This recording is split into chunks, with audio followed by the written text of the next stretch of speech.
Salam hörmətli tələbələr və riyaziyyat həvəskarları. Mən İlfət müəllim Şəxəliyev. Bu günlərdə maraqlı bir video ilə sizlərin qarşınızdayım. Və biz bu günləri əkil ədədlər, dost ədədlərdən sonra Şəhrizad ədədi barəsində sizdən danışacağım. Şəhrizad sözünü eşidəndə mən də uşaq vaxtı təəccüblü gəlmişdi. Şəhrizad bizim bildiyimiz nağıl qəhrəmanıdır. Şəhrizad ədədi nə deməkdir? Riyaziyyatda Şəhrizad ədədinin nə işi var deyə suallar məndə yaranmışdı. Amma bu sualları araşdırma etməklə aydınlaşdırdım və artıq mən də riyaziyyatda olan Şəhrizad ədədinin nə olduğunu bilirəm və sizlərlə də bu günləri bölüşürəm ki, siz gənclər də bunu öyrənəsiniz. Uşaqlar, sizə məlumdur ki, əgər bir alim nəsə bir elmi kəşf etdikdə, o kəşfə öz adını verir. Məsələn, siz görmüşsünüz, siz bilirsiniz, Avogadro ədədi deyilən bir ədəd var idi kimyada. Və yaxud da, belə deyək biz, Bernoulli ədədi, sonra Ferma ədədi, Ferma bu alimin adıdır, Ferma ədədinin ədədləri var idi. Bu qayda ilə hər alim kəşf etdiyi, yaratdığı bir elmə öz adı ilə bağlı verir ki, onun çəkdiyi əziyyət gənc nəsillər tərəfindən unudulmasın və istifadə olunsun. Bəs Şəhrizad? Şəhrizad da mı elmi kəşflər edib? Yoxsa Şəhrizad adında alim olub riyaziyyatda? Yox uşaqlar, məsələ nədir? Məsələ budur ki, riyaziyyatda Şəhrizad adında bir alim olmayıb.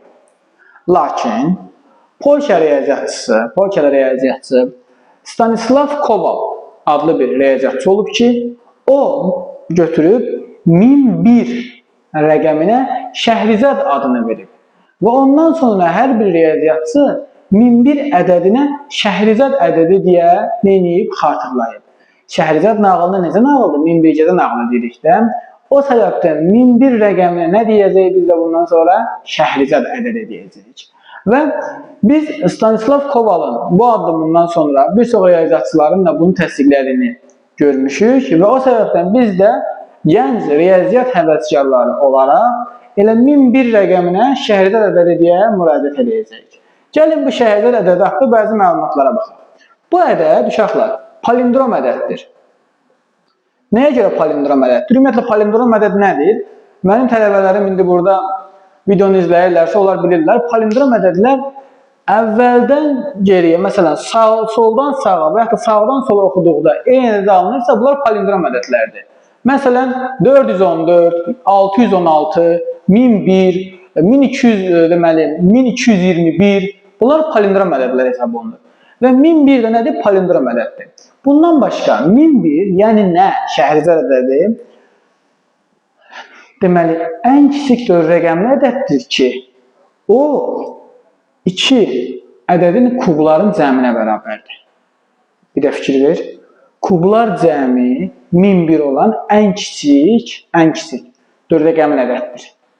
Yəni, 4 rəqəmli ədədlər çoxdur da bizim bildiyimiz kimi. Onların içərisində yeganə olaraq ən kiçik 1001-dir ki, 2 ədədin kubunun cəmi şəklində göstərmək mümkündür. Onun kubu 1000, 1-in kubu 1. 1000 üstədə 1 edir 1001.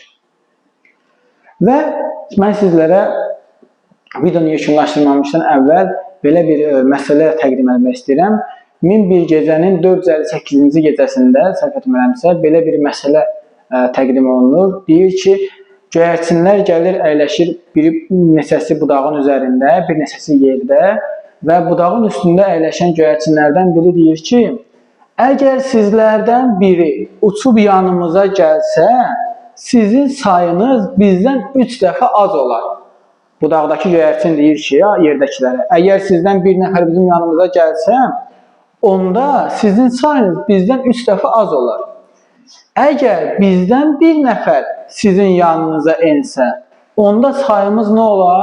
Sayımız bərabər olar.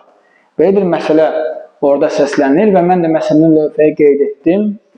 Və məsələnin tənliyini də burada qurmuşam ki, y çıx 1 bərabər x plus 1 bölü 3 və elədir x çıx 1 bərabər y plus 1.